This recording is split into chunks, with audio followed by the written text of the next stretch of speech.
Well, I think it's time to talk about an embarrassing situation that has been happening for quite some time. It is the aroma in our camper.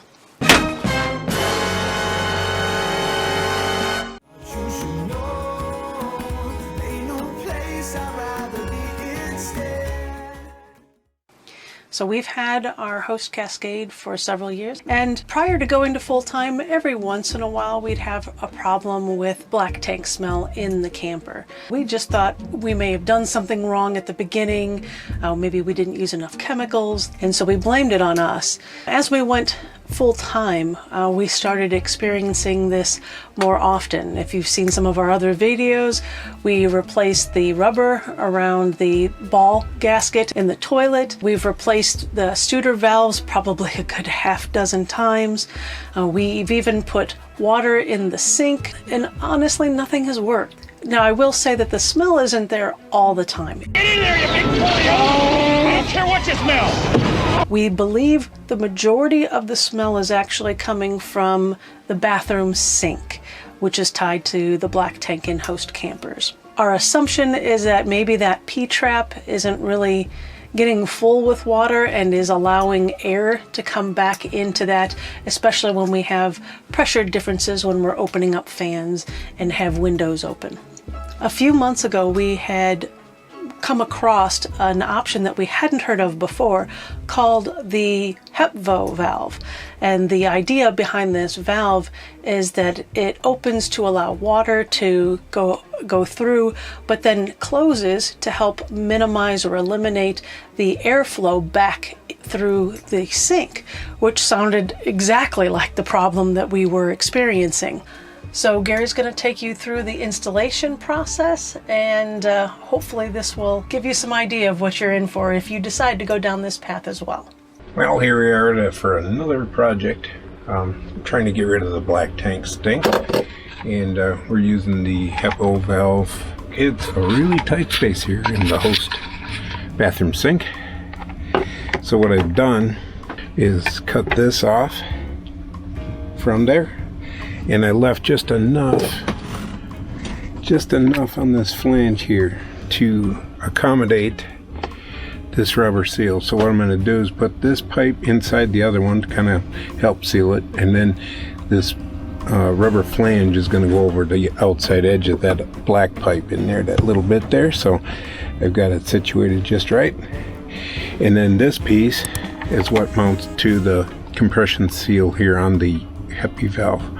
What we're trying to do is get rid of the Studer valve. We had that Studer valve in here and it didn't work, so I did try to remove this pipe. Let me show you what it looks like down here.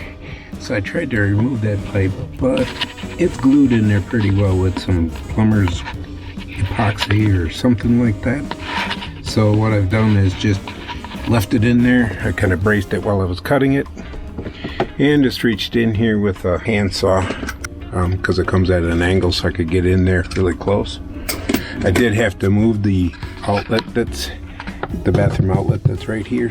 Oh yeah, while I'm at it, this is the P-trap that I took out, and I was trying to eliminate it. They say you can eliminate the P-trap, but the way this drain valve is, it hangs way too far down, and I can't get an adapter because the setup I got was the 1.5 inches. Now maybe if I got the 1.25 inches, it might have worked, but I don't know how I would have done that to try to get it all line up with the 1.5 inch plumbing. I put in a P-trap anyway. It just wouldn't work without tearing out this whole shelf, and quite frankly, we put a lot of stuff in here for bathroom wares and stuff like that. All right, so kind of got everything flushed in there. Not everything's tight yet, but you can kind of see where everything is going. I put that rubber valve. Now I did have to do some trimming on that rubber connection piece. As you can see, I removed the Studer valve and put a plug in there. All the fins are down, so now all I got to do is go through and tighten these things up. I will have to say, this is not an easy task. I did have to remove, like the electrical outlet on the side there. Sawing it was okay. I mean, we've got this all cleaned out under here. The part that is best, you might want to empty your tanks before you do this, because I tried doing it with a half a tank, and it'll gag you.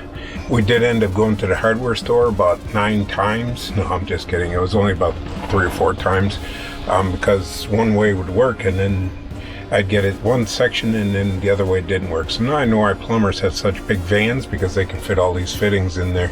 Providing I don't have any leaks, I should be good to go. So I'm gonna say I'm done. Anyway, we'll talk to you later.